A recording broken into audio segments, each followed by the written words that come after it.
ಗೌರವಾನ್ವಿತ ಅಧ್ಯಕ್ಷರೇ, ಈ ಮಹತ್ವಪೂರ್ಣವಾದ ವಿಧೇಯಕದ ಕುರಿತಾಗಿ ಇಂದು ಮುಂಜಾನೆಯಿಂದಲೇ ಈ ವಿಷಯದ ಬಗ್ಗೆ ಚರ್ಚೆ ಪ್ರಾರಂಭವಾಗಿದೆ.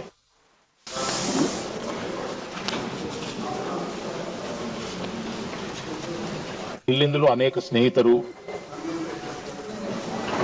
ಯಾವ ವಿಷಯಗಳನ್ನು ಸ್ಪರ್ಶಿಸಲಾಗಿದೆಯೋ ಅದನ್ನು ಸತ್ಯಾಂಶಗಳೊಂದಿಗೆ ಮತ್ತು ಇನ್ನೊಂದು ದೃಷ್ಟಿಯಿಂದ ಸದನಕ್ಕೆ ಖಂಡಿತ ತಿಳಿಸುತ್ತಾರೆ. ಮತ್ತು ಇದೇ ಕಾರಣಕ್ಕಾಗಿ ನಾನು ಆ ವಿಷಯಗಳ ಬಗ್ಗೆ ಹೆಚ್ಚು ಮಾತನಾಡಲು ಹೋಗುವುದಿಲ್ಲ. ಗೌರವಾನ್ವಿತ ಅಧ್ಯಕ್ಷರೇ, ಒಂದು ರಾಷ್ಟ್ರದ ಜೀವನ ಪಯಣದಲ್ಲಿ ಕೆಲವು ಮುಖ್ಯ ಕ್ಷಣಗಳು ಬರುತ್ತವೆ ಮತ್ತು ಆ ಸಮಯದ ಸಮಾಜದ ಮನಸ್ಥಿತಿಯೂ ಕೂಡ ಹಾಗೂ ನಾಯಕತ್ವದ ಶಕ್ತಿ ಆ ಒಂದು ಕ್ಷಣವನ್ನು ಸೆರೆ ಹಿಡಿದು ಅದನ್ನು ಒಂದು ರಾಷ್ಟ್ರದ ಅಮೂಲ್ಯ ಆಸ್ತಿಯನ್ನಾಗಿ ಮಾಡಿಬಿಡುತ್ತದೆ. ಒಂದು ಬಲವಾದ ಪರಂಪರೆ ಸಿದ್ಧಪಡಿಸುತ್ತದೆ. ನಾನು ಭಾವಿಸುತ್ತೇನೆ, ಭಾರತದ ನಮ್ಮ ಸಂಸದೀಯ ಪ್ರಜಾಪ್ರಭುತ್ವದ ಇತಿಹಾಸವನ್ನು ನಾವು ಗಮನಿಸಿದರೆ ಇದು ಅಂತಹದ್ದೇ ಒಂದು ಮಹತ್ವದ ಕ್ಷಣವಾಗಿದೆ.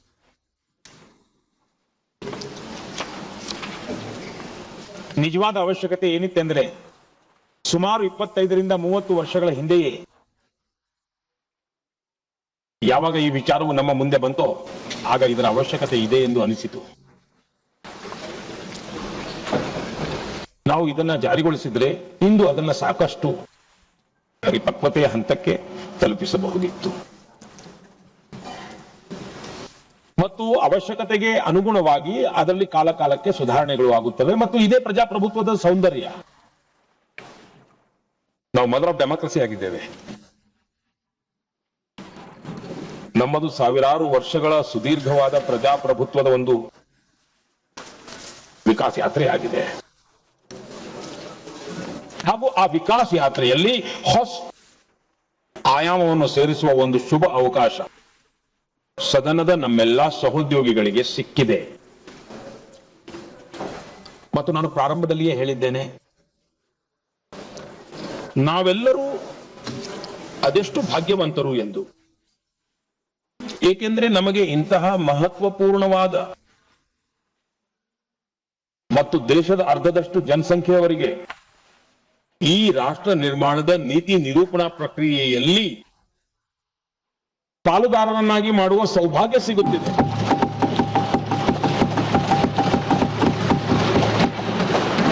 ಇದು ನಮ್ಮೆಲ್ಲರಿಗೂ ಸೌಭಾಗ್ಯದ ವಿಷಯ. ಮತ್ತು ನನ್ನೆಲ್ಲ ಗೌರವಾನ್ವಿತ ಸಂಸದರು, ನಾನು ಇಂದು ಬೇರೆ ವಿಷಯಗಳ ಬಗ್ಗೆ ಮಾತನಾಡಲು ಬಯಸುವುದಿಲ್ಲ. ನಮ್ಮೆಲ್ಲ ಸಂಸದರು ಈ ಮಹತ್ವಪೂರ್ಣವಾದ ಅವಕಾಶವನ್ನು ಕಳೆದುಕೊಳ್ಳಬಾರದು. ನಾವೆಲ್ಲ ಭಾರತೀಯರು ಒಟ್ಟಾಗಿ ಸೇರಿಕೊಂಡು ದೇಶಕ್ಕೆ ಒಂದು ಹೊಸ ದಿಕ್ಕನ್ನು ನೀಡಲು ನಾವು ಹೊರಟಿದ್ದೇವೆ. ನಮ್ಮ ಆಡಳಿತದ ವ್ಯವಸ್ಥೆಯನ್ನು ಸಂವೇದನಾಶೀಲತೆಯಿಂದ ತುಂಬುವಂತಹ ಒಂದು ಸಾರ್ಥಕ ಪ್ರಯತ್ನ ಮಾಡಲು ಹೊರಟಿದ್ದೇವೆ.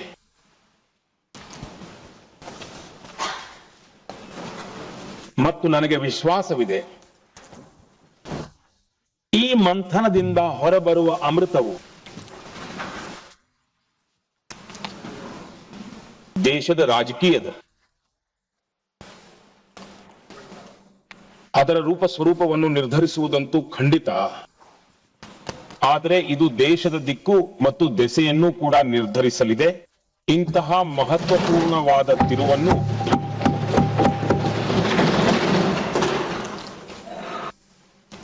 ಗೌರವಾನ್ವಿತ ಅಧ್ಯಕ್ಷರೇ, 21ನೇ ಶತಮಾನದಲ್ಲಿ ಭಾರತ ಒಂದು ಹೊಸ ಆತ್ಮವಿಶ್ವಾಸದೊಂದಿಗೆ ಮುನ್ನಡೆಯುತ್ತಿದೆ. ಇಂದು ಇಡೀ ವಿಶ್ವದಲ್ಲಿಯೂ ಭಾರತದ ಸ್ವೀಕೃತಿಯನ್ನು ನಾವೆಲ್ಲರೂ ಅನುಭವಿಸುತ್ತಿದ್ದೇವೆ ಮತ್ತು ಇದು ನಮ್ಮೆಲ್ಲರಿಗೂ ಹೆಮ್ಮೆಯ ಕ್ಷಣ. ಒಂದು ಅವಕಾಶ ನಮ್ಮ ಮುಂದೆ ಬಂದಿದೆ ಮತ್ತು ಈ ಸಮಯವನ್ನು ನಾವು ಒಂದು ವಿಕಸಿತ ಭಾರತದ ಸಂಕಲ್ಪದ ಜೊತೆಗೆ ಜೋಡಿಸಿದ್ದೇವೆ. ಮತ್ತು ನಾನು ಖಚಿತವಾಗಿ ನಂಬುತ್ತೇನೆ, ವಿಕಸಿತ ಭಾರತವೆಂದರೆ ಕೇವಲ ಉತ್ತಮ ರೀತಿಯ ರೈಲು ಮಾರ್ಗಗಳು, ಇನ್ಫ್ರಾಸ್ಟ್ರಕ್ಚರ್ ಅಥವಾ ಕೆಲವು ಆರ್ಥಿಕ ಪ್ರಗತಿಯ ಅಂಕಿಅಂಶಗಳು ಕೇವಲ ಇಷ್ಟಕ್ಕೆ ಸೀಮಿತವಲ್ಲ. ವಿಕಸಿತ ಭಾರತದ ಸೀಮಿತ ಕಲ್ಪನೆಯವರಲ್ಲ ನಾವು ಬಯಸುವುದು ವಿಕಸಿತ ಭಾರತ. ಯಾವುದರ ನೀತಿ ನಿರೂಪಣೆಯಲ್ಲಿ ನಿಜವಾದ ಅರ್ಥದಲ್ಲಿ ಸಬ್ಕಾ ಸಾಥ್ ಸಬ್ಕಾ ವಿಕಾಸ್ ಎಂಬ ಮಂತ್ರವು ಅಡಕವಾಗಿರಬೇಕು. ದೇಶದ 50% ಜನಸಂಖ್ಯೆ ನೀತಿ ನಿರೂಪಣೆಯ ಭಾಗವಾಗಬೇಕು. ಇದು ಕಾಲದ ಬೇಡಿಕೆಯಾಗಿದೆ. ನಾವು ಈಗಾಗಲೇ ತಡ ಮಾಡಿದ್ದೇವೆ. ಕಾರಣಗಳು ಯಾವುದೇ ಇರಬಹುದು, ಜವಾಬ್ದಾರರು ಯಾರೇ ಇರಬಹುದು. ಆದರೆ ಈ ಸತ್ಯವನ್ನು ನಾವು ಒಪ್ಪಿಕೊಳ್ಳಲೇಬೇಕು. ಆದರೆ ಸಾಮೂಹಿಕವಾಗಿ ಭೇಟಿಯಾದಾಗ ನನಗೆ ನೆನಪಿದೆ, ಇದರ ಪ್ರಕ್ರಿಯೆ ನಡೆದಾಗ ಒಂದು ಪಕ್ಷವನ್ನು ಹೊರತುಪಡಿಸಿ ಎಲ್ಲಾ ಪಕ್ಷಗಳನ್ನು ಭೇಟಿಯಾಗಲಾಗಿತ್ತು. ಯಾರ್ಯಾರನ್ನ ಭೇಟಿಯಾಗಲಾಗಿದೆಯೋ ಅವರು ಯಾರೂ ತಾತ್ವಿಕ ವಿರೋಧವನ್ನ ಮಾಡಿಲ್ಲ.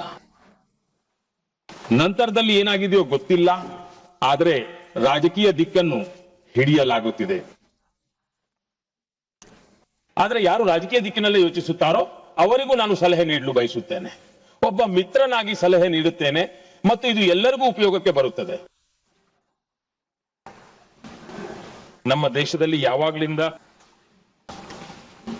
ವುಮೆನ್ ರಿಸರ್ವೇಶನ್ ಬಗ್ಗೆ ಚರ್ಚೆ ನಡೆದಿದೆಯಲ್ಲ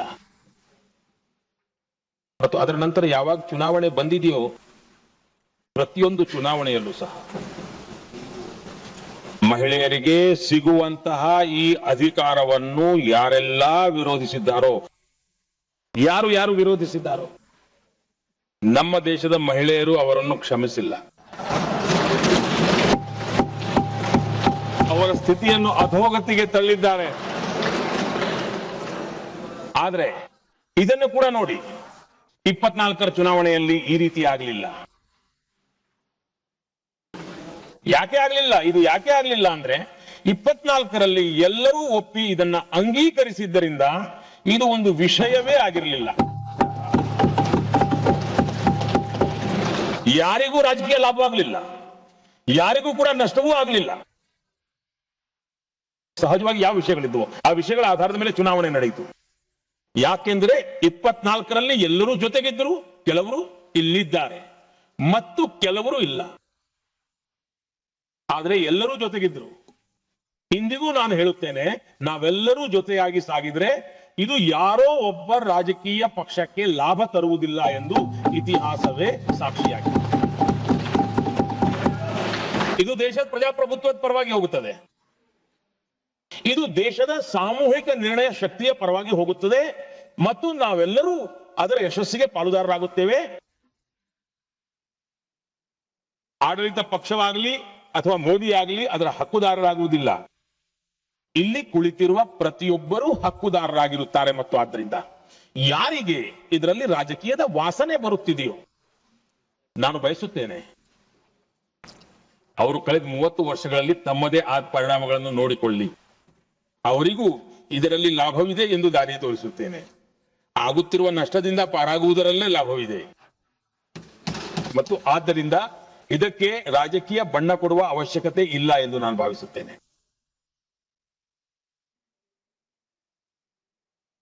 ಆದರಣೀಯ ಅಧ್ಯಕ್ಷರೇ, ನನಗೆ ನೆನಪಿದೆ, ಆಗ ನಾನು ಆಡಳಿತ ವ್ಯವಸ್ಥೆಯ ರಾಜಕೀಯದಲ್ಲಿ ಇರಲಿಲ್ಲ. ನಾನೊಬ್ಬ ಸಂಘಟನೆಯ ಕಾರ್ಯಕರ್ತನಾಗಿ ಕೆಲಸ ಮಾಡುತ್ತಿದ್ದೆ. ಆ ಕಾಲದಲ್ಲಿ ಒಂದು ಚರ್ಚೆ ಕೇಳಿ ಬರುತ್ತಿತ್ತು, ನೋಡಿ ಇವರು ಎಂಥ ಜನರು,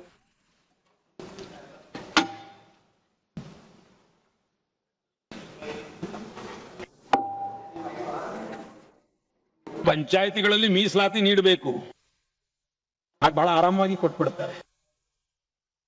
ಆದ್ರೆ ನೀವು ಹೇಳುತ್ತಿದ್ದೀರಿ, ಕೇವಲ ಹೇಳುವುದಕ್ಕೋಸ್ಕರ ಹೇಳುತ್ತಿದ್ದೀರಿ.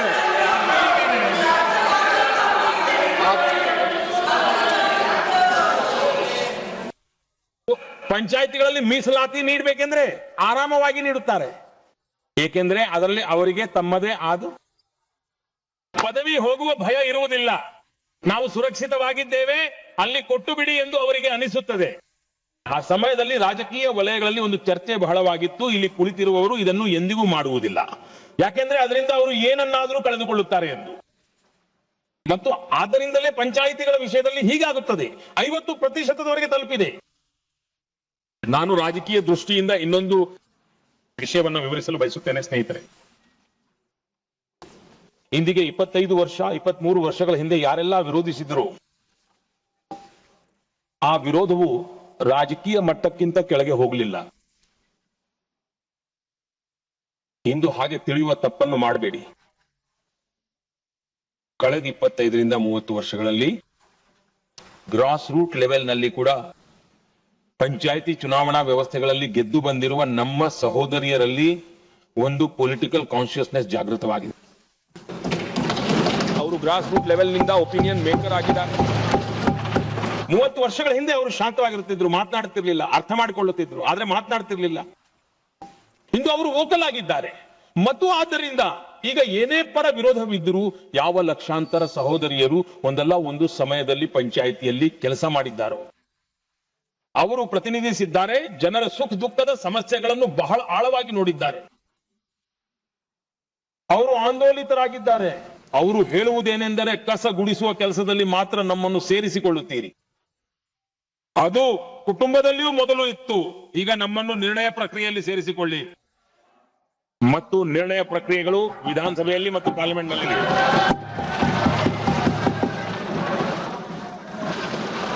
ಮತ್ತು ಇದೇ ಕಾರಣಕ್ಕಾಗಿ ನಾನು ರಾಜಕೀಯ ಜೀವನದಲ್ಲಿರುವ ಜನರು ಪ್ರಗತಿಯನ್ನು ಬಯಸುತ್ತಾರೋ, ನಾನು ಯಾವುದೇ ಸಂಸದರ ಬಗ್ಗೆ ಮಾತನಾಡುತ್ತಿದ್ದೇನೆ, ಯಾವುದೇ MLA ಬಗ್ಗೆ ಮಾತನಾಡುತ್ತಿದ್ದೇನೆ, ನಾನು ಈ ಪಕ್ಷ ಆ ಪಕ್ಷದ ಬಗ್ಗೆ ಮಾತನಾಡುತ್ತಿಲ್ಲ. ಯಾರೇ ರಾಜಕೀಯ ಜೀವನದಲ್ಲಿ ಯಶಸ್ವಿಯಾಗಿ ಮುನ್ನಡೆಯಲು ಬಯಸುತ್ತಾರೋ ಅವರು ಇದನ್ನು ಒಪ್ಪಿಕೊಂಡು ನಡೆಯಬೇಕಾಗುತ್ತದೆ. ಕಳೆದ 25ರಿಂದ 30 ವರ್ಷಗಳ ಅವಧಿಯಲ್ಲಿ ಲಕ್ಷಾಂತರ ಸಹೋದರಿಯರು ತಳಮಟ್ಟದಲ್ಲಿ ನಾಯಕಿಯರಾಗಿ ಹೊರಹೊಮ್ಮಿದ್ದಾರೆ. ಈಗ ಅವರಲ್ಲಿ ಕೇವಲ ಇಲ್ಲಿನ 33%ದಷ್ಟೇ ಇಲ್ಲ, ಅಲ್ಲಿಯೂ ಸಹ ಅವರು ನಿಮ್ಮ ನಿರ್ಣಯಗಳ ಮೇಲೆ ಪ್ರಭಾವವನ್ನ ಬೀರಲಿದ್ದಾರೆ. ಮತ್ತು ಆದ್ದರಿಂದಲೇ ಯಾರೆಲ್ಲ ಇಂದು ಇದನ್ನು ವಿರೋಧಿಸುತ್ತಾರೋ ಅವರು ಬಹಳ ದೀರ್ಘಕಾಲದವರೆಗೆ ಬೆಲೆಯನ್ನ ತೆರಬೇಕಾಗುತ್ತದೆ. ದೀರ್ಘಕಾಲ ಬೆಲೆ ತೆಗೆದರೆ ಮತ್ತು ಆದ್ದರಿಂದ ರಾಜಕೀಯದ ಜಾಣತನವು ಇದರಲ್ಲಿಯೇ ಇದೆ. ಏನೆಂದ್ರೆ, ನಾವು ತಳಮಟ್ಟದಲ್ಲಿ ಮಹಿಳೆಯರ ರಾಜಕೀಯ ನಾಯಕತ್ವ ಏನ್ ಬೆಳೆದಿದೆಯೋ ಅದನ್ನ ನೀವು ಈಗ ಖಂಡಿತವಾಗಿಯೂ ಪರಿಗಣಿಸಬೇಕಾಗುತ್ತದೆ. ನಾನು ಕೇಳಿದ್ದೇನೆ, ನಮ್ಮ ಮುಲಾಯಂ ಸಿಂಗ್ ಜಿ ಅವರು ಅಂದಿನಿಂದ ಒಂದು ವಿಷಯವನ್ನ ಪ್ರಸ್ತಾಪಿಸುತ್ತಿದ್ದಾರೆ, ಅವರ ಕುಟುಂಬದವರು ಅದನ್ನೇ ಮಾಡುತ್ತಿದ್ದಾರೆ. ದೇಶದ ಸಹೋದರಿಯರ ಮೇಲೆ ಭರವಸೆ ಇಡಿ, ಅವರ ತಿಳುವಳಿಕೆಯನ್ನ ನಂಬಿ ಒಮ್ಮೆ 33% ಸಹೋದರಿಯರನ್ನು ಇಲ್ಲಿಗೆ ಬರಲು ಬಿಡಿ. ಬಂದು ಅವರು ನಿರ್ಣಯಿಸಲಿ, ಯಾರಿಗೆ ಕೊಡಬೇಕು ಯಾರಿಗೆ ಬೇಡ, ಈ ವರ್ಗಕ್ಕೂ ಆ ವರ್ಗಕ್ಕೂ ಎಂದು ಅವರು ನಿರ್ಣಯ ಮಾಡುತ್ತಾರೆ. ನಾವು ಅವರ ಸಾಮರ್ಥ್ಯವನ್ನ ಯಾಕೆ ಅನುಮಾನಿಸಬೇಕು ಸಹೋದರರೇ? ಒಂದು ಬಾರಿ ಆದ್ರೂ ಅವರು ಬರ್ಲಿಕ್ಕಂತೂ ಬಿಡಿ, ಅವರು ಮುಂದೆ ಬರ್ಲಿಕ್ಕಂತೂ ಬಿಡಿ. ಬರುವುದಾದರೆ 34ರಲ್ಲಿ ಬರುತ್ತಾರೆ. ಮತ್ತು ಎರಡನೆಯದಾಗಿ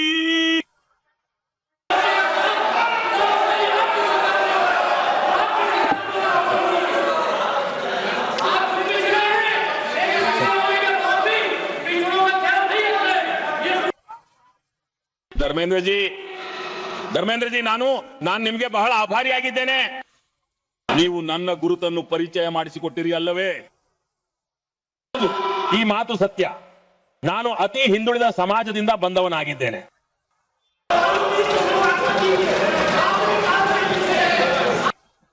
ಧರ್ಮೇಂದ್ರ ಜಿ, ನಾನು ನಿಮಗೆ ಬಹಳ ಆಭಾರಿಯಾಗಿದ್ದೇನೆ. ಮತ್ತು ಅಖಿಲೇಶ್ ಜಿ ಅವರು ನನ್ನ ಮಿತ್ರರಾಗಿರುವುದರಿಂದ ಅವರು ಕೆಲವೊಮ್ಮೆ ಸಹಾಯ ಮಾಡಿಬಿಡುತ್ತಾರೆ. ನಾನು ಅತಿ ಹಿಂದುಳಿದ ಸಮಾಜದವನು ಎಂಬುದು ಸತ್ಯ. ಆದರೆ ಸಮಾಜದ ಎಲ್ಲರನ್ನೂ ಜೊತೆಯಲ್ಲಿ ಕರೆದುಕೊಂಡು ಹೋಗುವುದು ನನ್ನ ಜವಾಬ್ದಾರಿಯಾಗಿದೆ. ಮತ್ತು ಇದೇ ದಾರಿಯನ್ನು ನನ್ನ ಸಂವಿಧಾನವು ನನಗೆ ತೋರಿಸಿಕೊಟ್ಟಿದೆ. ನನಗೆ ನನಗೆ ಸಂವಿಧಾನವೇ ಸರ್ವೋಚ್ಚವಾಗಿದೆ ಮತ್ತು ಆದ್ದರಿಂದಲೇ ಇದು ಸಂವಿಧಾನದ ಶಕ್ತಿ. ನನ್ನಂತ ಅತ್ಯಂತ ಸಣ್ಣ ಸಮಾಜದಿಂದ ಬಂದ ಅತಿ ಹಿಂದುಳಿದ ಸಮಾಜದ ವ್ಯಕ್ತಿಗೆ ನಮ್ಮ ದೇಶವು ಇಷ್ಟು ದೊಡ್ಡ ಜವಾಬ್ದಾರಿಯನ್ನು ಕೊಟ್ಟಿದೆ.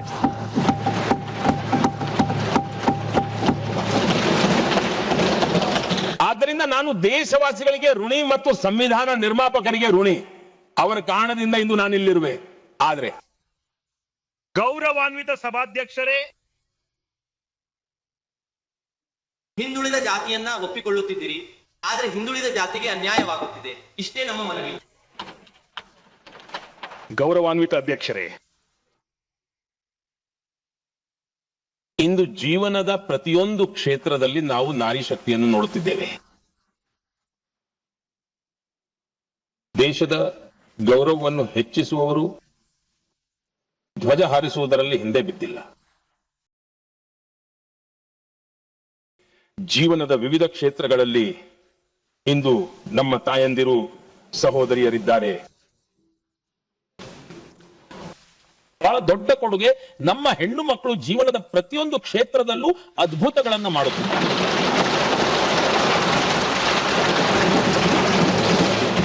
ಇಷ್ಟೊಂದು ದೊಡ್ಡ ಸಾಮರ್ಥ್ಯ,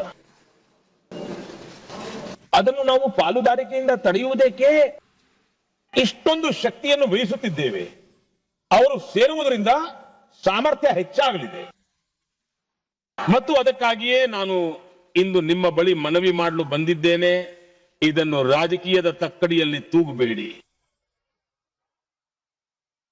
ಇದು ರಾಷ್ಟ್ರದ ಹಿತಾಸಕ್ತಿಯ ನಿರ್ಣಯವಾಗಿದೆ.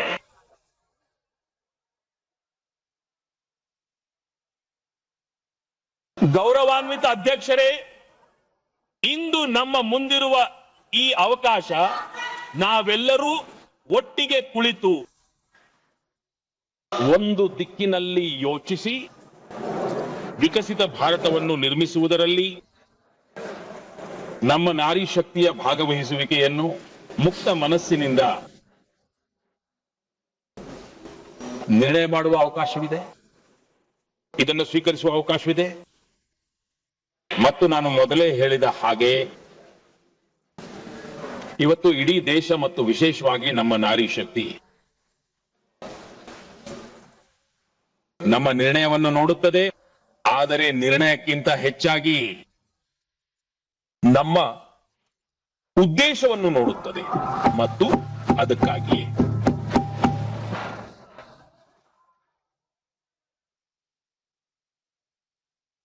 ನಮ್ಮ ಉದ್ದೇಶದಲ್ಲಿನ ದೋಷವನ್ನು ದೇಶದ ನಾರಿ ಶಕ್ತಿ ಎಂದಿಗೂ ಕ್ಷಮಿಸುವುದಿಲ್ಲ.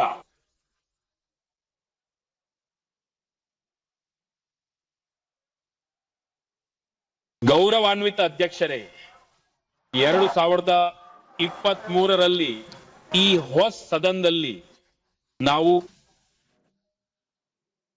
ಸರ್ವಾನುಮತದಿಂದ ಒಂದು ರೀತಿಯಲ್ಲಿ ಈ ಅಧಿನಿಯಮವನ್ನು ನಾವು ಸ್ವೀಕರಿಸಿದ್ದೆವು. ಇಡೀ ದೇಶದಲ್ಲಿ ಸಂತಸದ ವಾತಾವರಣವಿತ್ತು. ಅದಕ್ಕೆ ರಾಜಕೀಯ ಬಣ್ಣ ಬಳಿಯಲಿಲ್ಲ ಮತ್ತು ಅದಕ್ಕಾಗಿಯೇ ಅದು ರಾಜಕೀಯ ವಿಷಯವಾಗಲಿಲ್ಲ. ಅದೊಂದು ಉತ್ತಮ ಸ್ಥಿತಿಯಾಗಿತ್ತು. ಈಗ ಪ್ರಶ್ನೆ ಏನೆಂದ್ರೆ, ನಾವು ಇದನ್ನು ಎಷ್ಟು ಸಮಯದವರೆಗೆ ತಡೆಯಬೇಕು? ಈಗ ಇಲ್ಲಿ ಜನಸಂಖ್ಯೆ ಇತ್ಯಾದಿ ವಿಷಯಗಳನ್ನು ಎತ್ತುವವರಿಗೆ ನಿಮಗೆ ತಿಳಿದಿಲ್ಲವೇ? ಅಮಿತ್ ಭಾಯ್ ಅವರು ತಮ್ಮ ಭಾಷಣದಲ್ಲಿ ಈ ಎಲ್ಲಾ ವಿಷಯಗಳನ್ನು ಉಲ್ಲೇಖ ಮಾಡಬೇಕೆಂದು ನಾನು ಬಯಸುತ್ತೇನೆ. ನಾವು ಜನಗಣತಿಗೆ ಸಂಬಂಧಿಸಿದಂತೆ ಯಾವಾಗ ಏನೇನ್ ಮಾಡಿದ್ದೆವು, ನಂತರ ಕೋವಿಡ್ ಬಂತು, ಅದರಿಂದಾಗಿ ಏನೆಲ್ಲ ತೊಂದರೆಗಳು ಅಡೆತಡೆಗಳು ಬಂದವು, ಈ ಎಲ್ಲಾ ವಿಷಯಗಳು ನಮ್ಮೆಲ್ಲರ ಮುಂದಿವೆ. ಇದರಲ್ಲಿ ಚರ್ಚಿಸುವ ವಿಷಯವೇನಿಲ್ಲ.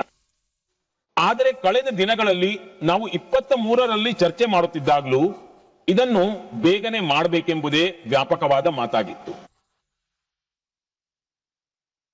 ಎಲ್ಲರೂ ಬೇಗ ಮಾಡಿ ಎನ್ನುತ್ತಿದ್ರು. ಆದ್ರೆ 24ರಲ್ಲಿ ಸಾಧ್ಯವಿರಲಿಲ್ಲ. ಏಕೆಂದ್ರೆ ಅಷ್ಟು ಕಡಿಮೆ ಸಮಯದಲ್ಲಿ ಮಾಡುವುದು ಕಷ್ಟವಾಗಿತ್ತು. ಈಗ 29ರಲ್ಲಿ ನಮಗೆ ಅವಕಾಶವಿದೆ. ನಾವು 29ರಲ್ಲೂ ಮಾಡದಿದ್ರೆ ಆಗ ಪರಿಸ್ಥಿತಿ ಏನಾಗಬಹುದು ಎಂದು ಊಹಿಸಬಹುದಲ್ಲವೇ? ನಾವು ಪ್ರಾಮಾಣಿಕವಾಗಿ ಪ್ರಯತ್ನಿಸಬಲ್ಲೆವು ಎಂಬ ವಿಶ್ವಾಸವನ್ನು ದೇಶದ ತಾಯಂದಿರಿಗೆ ಸಹೋದರಿಯರಿಗೆ ನೀಡಲು ನಮಗೆ ಸಾಧ್ಯವಾಗುವುದಿಲ್ಲ. ಮತ್ತು ಹಾಗಾಗಿಯೇ ಇದು ಕಾಲದ ಬೇಡಿಕೆ. ನಾವು ಇನ್ನು ಮುಂದೆ ಹೆಚ್ಚು ವಿಳಂಬ ಮಾಡಬಾರದು. ಈ ನಡುವೆ ರಾಜಕೀಯ ಪಕ್ಷಗಳ ಜನರಿಂದ, ಸಂವಿಧಾನದ ಬಗ್ಗೆ ತಿಳಿದವರಿಂದ, ಮಹಿಳಾ ಆಕ್ಟಿವಿಸ್ಟ್ಗಳಾಗಿ ಕೆಲಸ ಮಾಡುವವರಿಂದಲೂ ಚರ್ಚೆಗಳು ನಡೆದವು. ಕೆಲವರು ತಾವಾಗಿಯೇ ಸಲಹೆಗಳನ್ನು ನೀಡಿದರು. ಈ ಎಲ್ಲಾ ಮಂಥನ ನಡೆಯುತ್ತಲೇ ಇತ್ತು ಮತ್ತು ಇಲ್ಲಿಯೂ ಎಲ್ಲಾ ಪಕ್ಷಗಳೊಂದಿಗೆ ನಿರಂತರವಾಗಿ ಮಾತುಕತೆಗಳು ನಡೆಯುತ್ತಿವೆ. ಅವು ಸ್ಟ್ರಕ್ಚರ್ಡ್ ಆಗಿಯೂ ಇನ್ಫಾರ್ಮಲ್ ಆಗಿಯೂ ನಡೆದಿವೆ ಮತ್ತು ಅದರಿಂದ ಅಂತಿಮವಾಗಿ ಒಂದು ದಾರಿಯನ್ನ ಕಂಡುಕೊಳ್ಳಬೇಕಿದೆ.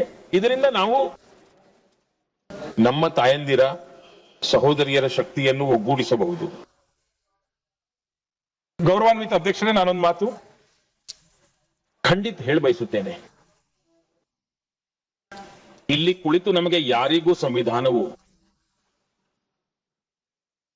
ದೇಶವನ್ನು ತುಂಡು ತುಂಡಾಗಿ ಯೋಚಿಸುವ ಅಧಿಕಾರವನ್ನೇ ನೀಡಿಲ್ಲ. ನಾವು ಏನು ಪ್ರಮಾಣ ವಚನ ಸ್ವೀಕರಿಸಿ ಕುಳಿತಿದ್ದೇವೆಯೋ ನಾವೆಲ್ಲರೂ ಒಂದು ರಾಷ್ಟ್ರವಾಗಿ ಯೋಚಿಸುವುದು ನಮ್ಮ ಜವಾಬ್ದಾರಿ.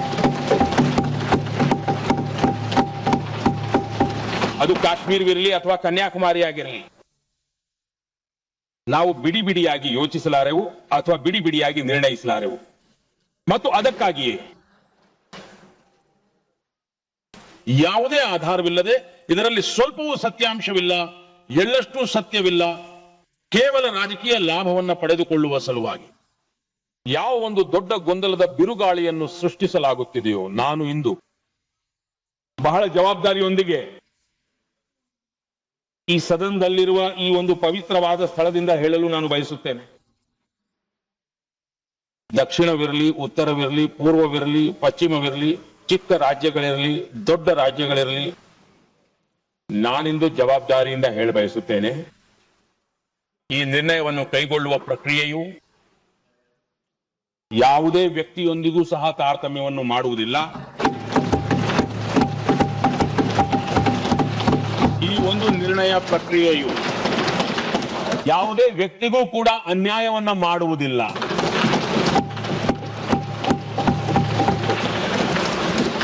ಹಿಂದಿನ ಸರ್ಕಾರಗಳು ಮತ್ತು ಅವರ ಕಾಲದಲ್ಲಿ ನಡೆದ ಕ್ಷೇತ್ರ ಪುನರ್ವಿಂಗಡಣೆ ಮತ್ತು ಆ ಸಮಯದಿಂದ ಯಾವ ಅನುಪಾತ ನಡೆದುಕೊಂಡು ಬಂದಿದೆಯೋ ಆ ಅನುಪಾತದಲ್ಲಿ ಕೂಡ ಯಾವುದೇ ರೀತಿಯ ಬದಲಾವಣೆ ಆಗುವುದಿಲ್ಲ ಮತ್ತು ಹೆಚ್ಚಳ ಕೂಡ ಅದೇ ಅನುಪಾತದಲ್ಲಿಯೇ ಆಗುತ್ತದೆ. ನಿಮಗೆ ಗ್ಯಾರಂಟಿ ಎಂಬ ಶಬ್ದವೇ ಬೇಕಾಗಿದ್ರೆ ಆಗ ನಾನು ಗ್ಯಾರಂಟಿ ಎಂಬ ಶಬ್ದವನ್ನೇ ಉಪಯೋಗಿಸುತ್ತೇನೆ.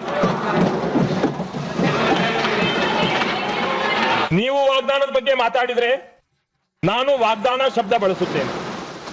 ತಮಿಳಿನಲ್ಲಿ ಯಾವುದಾದ್ರೂ ಒಳ್ಳೆಯ ಶಬ್ದವಿದ್ರೆ ಅದನ್ನು ಹೇಳಲು ನಾನು ಸಿದ್ಧನಿದ್ದೇನೆ. ಯಾಕೆಂದ್ರೆ ನಮ್ಮ ಉದ್ದೇಶವು ಸ್ಪಷ್ಟವಾಗಿದ್ದಾಗ ಆಮೇಲೆ ಶಬ್ದಗಳ ಆಟವನ್ನ ಆಡುವಂತಹ ಅವಶ್ಯಕತೆ ನಮಗಿರುವುದಿಲ್ಲ.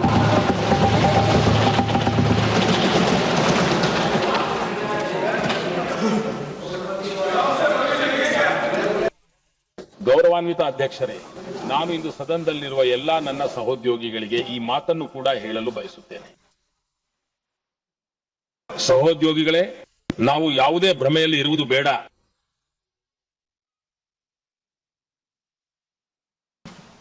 ನಾವು ಆ ಅಹಂಕಾರದಲ್ಲಿರಬಾರದು. ಮತ್ತು ನಾವು ಶಬ್ದ ಬಳಸುತ್ತಿದ್ದೇನೆ. ನಾನು ಮತ್ತು ನೀನು ಎಂಬ ಮಾತನ್ನು ಹೇಳುತ್ತಿಲ್ಲ. ನಾವು ಈ ಭ್ರಮೆಯಲ್ಲಿ ಇರಬಾರದು. ನಾವು ದೇಶದ ನಾರಿ ಶಕ್ತಿಗೆ ಏನನ್ನು ನೀಡುತ್ತಿದ್ದೇವೆ ಎಂಬ ಭ್ರಮೆಯಲ್ಲಿ ಖಂಡಿತವಾಗಿಯೂ ಇಲ್ಲ.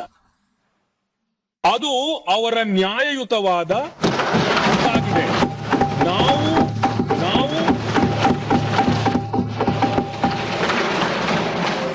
ಹಲವಾರು ದಶಕಗಳಿಂದ ಅದನ್ನು ತಡೆ ಹಿಡಿಯಲಾಗಿದೆ. ಇನ್ನು ಅದಕ್ಕೆ ಪ್ರಾಯಶ್ಚಿತ್ತ ಮಾಡಿಕೊಂಡು ಆ ಪಾಪದಿಂದ ಮುಕ್ತಿ ಹೊಂದುವ ಅವಕಾಶವಿದೆ.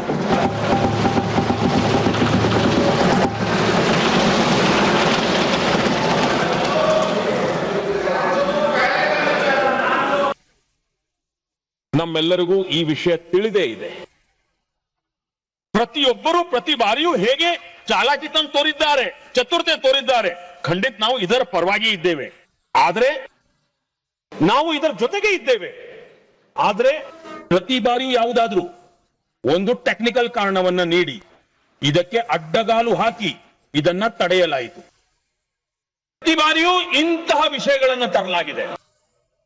ನಾವು 33% ಮಹಿಳಾ ಮೀಸಲಾತಿಯನ್ನ ವಿರೋಧಿಸುವ ಧೈರ್ಯವಿಲ್ಲ. ಆ ಕಾಲ ಹೋಯ್ತು. ನಿಮಗೆ ಮಾಡಬೇಕಾಗಿಲ್ಲ, ಆದರೆ ಹೇಳುವ ಧೈರ್ಯವೂ ಇಲ್ಲ. ಮತ್ತು ಆದ್ದರಿಂದಲೇ ಟೆಕ್ನಿಕಲ್ ನೆಪಗಳು, ಇದು ಮಾಡಿದ್ರೆ ಅದು, ಅದು ಮಾಡಿದ್ರೆ ಇದು, ಹೀಗೆ ಮಾಡುತ್ತೀರಿ. ಈಗ ದೇಶದ ನಾರಿಯನ್ನ ನೀವು ಅರ್ಥ ಮಾಡಿಸಲು ಸಾಧ್ಯವಿಲ್ಲ. ಸದನದಲ್ಲಿ ಸಂಖ್ಯೆಯ ಆಟ ಏನಾಗುತ್ತದೆ ಎಂಬುದನ್ನು ಸಮಯವೇ ನಿರ್ಧರಿಸುತ್ತದೆ. ಆದರೆ ನೀವು ಎಂಬುದು ಖಚಿತ. ಈ ತರಹೇವಾರಿ ನೆಪಗಳು ಬಗೆ ಬಗೆಯ ಟೆಕ್ನಿಕಲ್ ವಿಷಯಗಳ ಆಧಾರದ ಮೇಲೆ ವಿಷಯಗಳನ್ನು ಜಟಿಲಗೊಳಿಸಿ 3 ದಶಕಗಳ ಕಾಲ ಇದಕ್ಕೆ ಅಡ್ಡಿಪಡಿಸಿ ನಾವು ಇದನ್ನು ಸಿಕ್ಕಿ ಹಾಕಿಕೊಂಡೇ ಇಟ್ಟೆವು. ನೀವು ಬಿಡಿ ಅಣ್ಣ, 3 ದಶಕಗಳು ತಡೆಯಲು ಕಡಿಮೆಯಾಯಿತೆ. 3 ದಶಕಗಳ ಕಾಲ ನೀವು ತಡೆದರೂ ಏನನ್ನೂ ಮಾಡಲು ಸಾಧ್ಯವಾಗಲಿಲ್ಲ. ಹಾಗಾದ್ರೆ ಈಗಲಾದರೂ ಮಾಡಿ. ಗೌರವಾನ್ವಿತ ಅಧ್ಯಕ್ಷರೇ,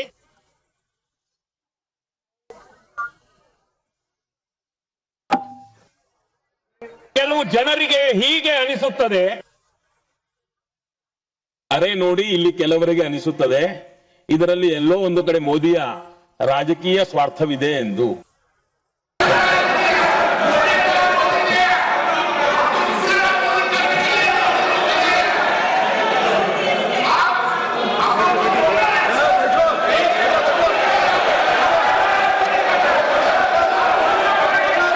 ಅರೆ ಭಾಯ್, ಇವರನ್ನು ಮಾತನಾಡಲು ಬಿಡಿ. ಅಲ್ಲಿ ಪಾಪ ಅವರಿಗೆ ಮೇಲೆ ಬೀಗ ಹಾಕಲಾಗಿದೆ. ಅವರ ಪಕ್ಕದಲ್ಲಿ ಯಾರೂ ಅವರನ್ನು ಮಾತನಾಡಲು ಬಿಡುವುದಿಲ್ಲ.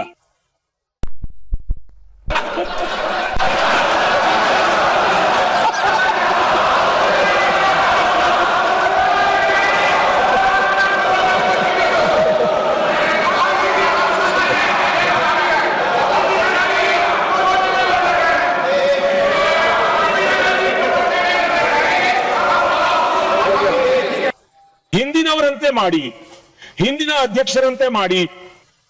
ನೀವು ಗಮನ ಕೊಡುತ್ತಿಲ್ಲ, ನೀವು ಗಮನ ಕೊಡುತ್ತಿಲ್ಲ. ಗೌರವಾನ್ವಿತ ಅಧ್ಯಕ್ಷರೇ, ನೋಡಿ, ಇದರ ವಿರೋಧ ಮಾಡಿದ್ರೆ ಸ್ವಾಭಾವಿಕವಾಗಿ ರಾಜಕೀಯ ಲಾಭ ನನಗಾಗುತ್ತದೆ. ಆದರೆ ಜೊತೆಯಲ್ಲಿ ಸಾಗಿದರೆ ಯಾರಿಗೂ ಆಗುವುದಿಲ್ಲ. ಇದನ್ನು ಬರೆದಿಟ್ಟುಕೊಳ್ಳಿ. ಯಾರಿಗೂ ಇರುವುದಿಲ್ಲ, ಏಕೆಂದರೆ ಆಗ ಬೇರೆ ಆಯಾಮ ಬರುತ್ತದೆ, ಮತ್ತೆ ಯಾರಿಗೂ ಲಾಭವಾಗುವುದಿಲ್ಲ. ಮತ್ತು ಆದ್ದರಿಂದಲೇ ನಮಗೆ ಕ್ರೆಡಿಟ್ ಬೇಕಾಗಿಲ್ಲ. ಇದು ಅಂಗೀಕಾರವಾದ ತಕ್ಷಣ ನಾನು ನಾಳೆ ಅಡ್ವರ್ಟೈಸ್ಮೆಂಟ್ ಕೊಟ್ಟು ಎಲ್ಲರಿಗೂ ಧನ್ಯವಾದ ಹೇಳಲು ಸಿದ್ಧನಿದ್ದೇನೆ. ಎಲ್ಲರ ಫೋಟೋವನ್ನು ಮುದ್ರಿಸಲು ಸಿದ್ಧನಿದ್ದೇನೆ. ಕ್ರೆಡಿಟ್ ನೀವೇ ತೆಗೆದುಕೊಳ್ಳಿ ಬಿಡಿ. ಕ್ರೆಡಿಟ್ ಚಿಂತೆ ತೆಗೆದುಕೊಳ್ಳಿ. ಕ್ರೆಡಿಟ್ ನಿಮಗೆ ಯಾರು ಫೋಟೋ ಮುದ್ರಿಸಬೇಕೋ ಅದನ್ನು ನಾವು ಸರ್ಕಾರಿ ಖರ್ಚಿನಲ್ಲಿ ಮಾಡ್ತೀವಿ.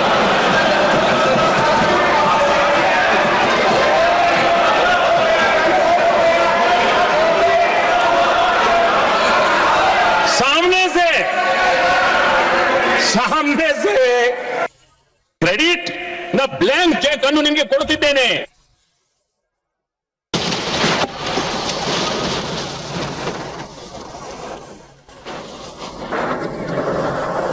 ಗೌರವಾನ್ವಿತ ಅಧ್ಯಕ್ಷರೇ, ನಮ್ಮ ಸಂಸದೀಯ ಪ್ರಜಾಪ್ರಭುತ್ವದಲ್ಲಿ ಮಹಿಳೆಯರ ಭಾಗವಹಿಸುವಿಕೆ ಇದು ಕೇವಲ ಅಂಶಗಳ ಆಟ ಅಥವಾ ಒಂದು ಪ್ರಜಾಸತ್ತಾತ್ಮಕ ವ್ಯವಸ್ಥೆಯಲ್ಲಿನ ಸುಧಾರಣೆ ಇಷ್ಟಕ್ಕೆ ಸೀಮಿತವಾಗಿಲ್ಲ. ಪ್ರಜಾಪ್ರಭುತ್ವ ತಾಯಿಯ ರೂಪದಲ್ಲಿ,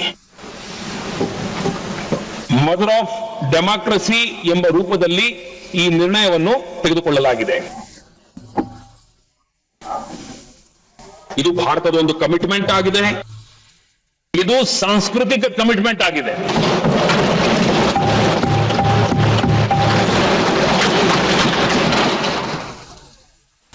ಇದು ಇದೇ ಕಮಿಟ್ಮೆಂಟ್ ಕಾರಣದಿಂದ ಪಂಚಾಯಿತಿಗಳಲ್ಲಿ ಈ ವ್ಯವಸ್ಥೆ ಬಂತು ಮತ್ತು ಈಗ 20ಕ್ಕೂ ಹೆಚ್ಚು ರಾಜ್ಯಗಳಲ್ಲಿ 50% ಆಗಿದೆ.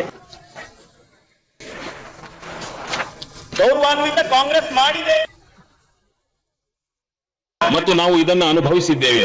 ನನಗೆ ಬಹಳ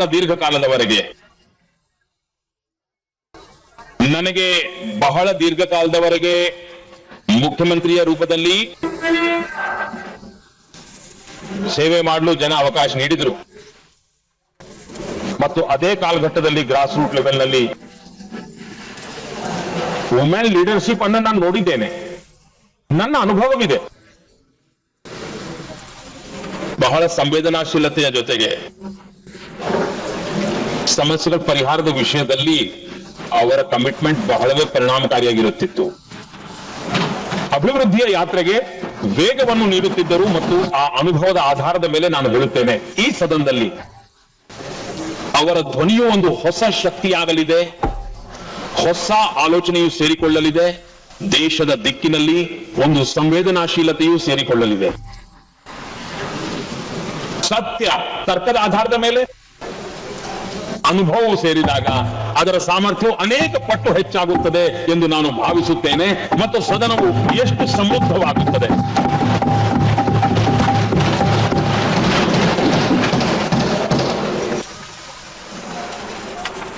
ಆದರಣೀಯ ಅಧ್ಯಕ್ಷ ಮಹೋದಯರೇ, ನಮ್ಮ ದೇಶದಲ್ಲಿ ಅನುಭವವುಳ್ಳ ನಾರಿ ಶಕ್ತಿಗೆ ನಮ್ಮಲ್ಲಿ ಯಾವುದೇ ಕೊರತೆ ಇಲ್ಲ, ಸಾಮರ್ಥ್ಯಕ್ಕೆ ಕೊರತೆ ಇಲ್ಲ. ನಾವು ನಂಬೋಣ. ಅವರು ಕಾಂಟ್ರಿಬ್ಯೂಟ್ ಮಾಡುತ್ತಾರೆ, ತುಂಬಾ ಚೆನ್ನಾಗಿ ಮಾಡುತ್ತಾರೆ ಮತ್ತು ಇಂದಿಗೂ ನಮ್ಮ ಸಹೋದರಿಯರಿಗೆ ಯಾವಾಗೆಲ್ಲ ಅವಕಾಶ ಸಿಕ್ಕಿದೆಯೋ ಅವರು ಬಹಳ ಉತ್ತಮವಾದ ರೀತಿಯಲ್ಲಿ ತಮ್ಮ ವಿಷಯವನ್ನು ಮಂಡಿಸಿದ್ದಾರೆ. ಅವರು ಸದನವನ್ನು ಸಮೃದ್ಧಗೊಳಿಸಿದ್ದಾರೆ. ಆದರಣೀಯ ಅಧ್ಯಕ್ಷ ಮಹೋದಯರೇ, ಇಂದು ನಮ್ಮ ದೇಶದಲ್ಲಿ ವರ್ತಮಾನದಲ್ಲಿ ದೇಶದಲ್ಲಿ 650ಕ್ಕೂ ಹೆಚ್ಚು ಪಂಚಾಯಿತಿಗಳಿವೆ, ಡಿಸ್ಟ್ರಿಕ್ಟ್ ಪಂಚಾಯಿತಿಗಳು. ಸರಿಸುಮಾರು 275 ಮಹಿಳೆಯರು ಅದರ ನೇತೃತ್ವ ವಹಿಸುತ್ತಾರೆ ಮತ್ತು ಕೇಂದ್ರದ ಕ್ಯಾಬಿನೆಟ್ ಮಿನಿಸ್ಟರ್ ಗಿಂತ ಹೆಚ್ಚು ಜವಾಬ್ದಾರಿ, ಹಣ ವ್ಯವಸ್ಥೆ ಅವರ ಬಳಿ ಇರುತ್ತದೆ. ಅವರು ಕೆಲಸ ಮಾಡುತ್ತಾರೆ.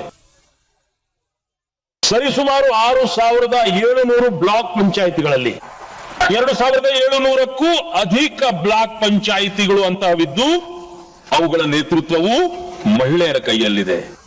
ಇಂದು ನಮ್ಮ ದೇಶದಲ್ಲಿ 900ಕ್ಕೂ ಅಧಿಕ ನಗರಗಳಲ್ಲಿ ಅರ್ಬನ್ ಲೋಕಲ್ ಬಾಡೀಸ್ನ ಹೆಡ್ ರೂಪದಲ್ಲಿ ಮೇಯರ್ಗಳಾಗಿರ್ಲಿ ಅಥವಾ ಸ್ಟ್ಯಾಂಡಿಂಗ್ ಕಮಿಟಿಯ ಕೆಲಸವನ್ನು ನೋಡಿಕೊಳ್ಳುವ ಸಹೋದರಿಯರಾಗಿರ್ಲಿ ಅವರ ಶಕ್ತಿ ಇದೆ ಮತ್ತು ನಾನು ಇದನ್ನು ನಂಬುತ್ತೇನೆ. ಇಂದು ದೇಶವು ಏನು ಪ್ರಗತಿ ಸಾಧಿಸುತ್ತಿದೆಯೋ ಆ ಪ್ರಗತಿಯಲ್ಲಿ ಅವರದ್ದು ಮಹತ್ವಪೂರ್ಣವಾದ ಕೊಡುಗೆ ಇದೆ. ಆ ಋಣವನ್ನು ನಾವು ಸ್ವೀಕರಿಸಲು ಇದೊಂದು ಅವಕಾಶವಾಗಿದೆ.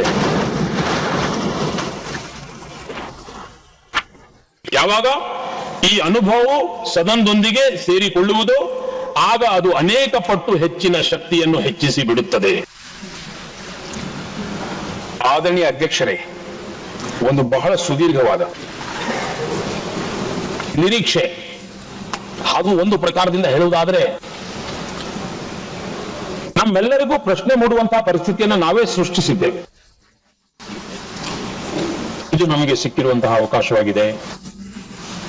ಹಳೆಯ ಏನೇ ಮಿತಿಗಳಿರಬಹುದು, ಕಷ್ಟಗಳಿರಬಹುದು, ಅದರಿಂದ ಹೊರಬರೋಣ, ಧೈರ್ಯದಿಂದ ನಾವು ಮುಂದೆ ಸಾಗೋಣ ಮತ್ತು ನಾರಿ ಶಕ್ತಿಯ ರಾಷ್ಟ್ರದ ವಿಕಾಸದಲ್ಲಿ ಅವರ ಸಹಭಾಗಿತ್ವವನ್ನು ನಾವು ಖಚಿತಪಡಿಸೋಣ ಮತ್ತು ನಾನು ಖಚಿತವಾಗಿ ನಂಬುತ್ತೇನೆ, ಇಂದು ನಾವೆಲ್ಲರೂ ಒಟ್ಟಾಗಿ ಸೇರಿ ಒಂದು ನಿರ್ಣಯವನ್ನು ಕೈಗೊಂಡರೆ, ಮತ್ತು ನಾನಂತೂ ಆಗ್ರಹಪಡಿಸುತ್ತೇನೆ, ನಾವಿದೆಲ್ಲ ಸರ್ವಾನುಮತದಿಂದ ಮುಂದೆ ತೆಗೆದುಕೊಂಡು ಹೋಗಬೇಕು ಮತ್ತು ಯಾವಾಗ ಸರ್ವಾನುಮತದಿಂದ ಇದು ಮುಂದುವರಿಯುತ್ತದೆಯೋ